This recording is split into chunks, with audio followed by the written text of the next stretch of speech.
কি বলবো অখুশি, মানে একটা ফুটবল খেলা। এই দেখুন আজকে আমরা এই মোহনবাগান ফুটবল খেলা যদি মোহনবাগান মাঠে কিংবা ইস্টবেঙ্গল মাঠে কি মোহামেডান মাঠে যদি তাহলে ফুটবলটা কেমন দর্শক যদি না আসে মাঠে, আমরা তো ফুটবলটা খেলি দর্শকের জন্য, আনন্দ করি দর্শকের জন্য খেলতে হয়, দর্শককে আনন্দ দিতে। এই ডার্বিটাকে আমি ডার্বি বলে আমি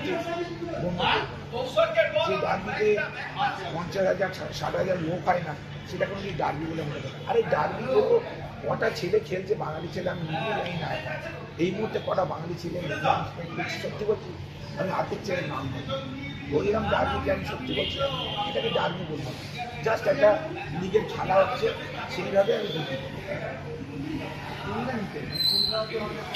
আমি ওই জন্য বললাম কল্যাণী, মানে এটা একটা খেলার যেরকম ডার্বিটা যেরকম একটা আমি মনে করবো না, খেলাটা একটা সাইডে নিয়ে চলে গেছে। বসতো শর্ট লেগে খেলা বসতো, ওটা কল্যাণীতে এখন ডার্বি যেটা ভাবা যায়, এটাকে আমি ভাবতে পারছি না। মানে এটা সাধারণ ম্যাচ ছিল।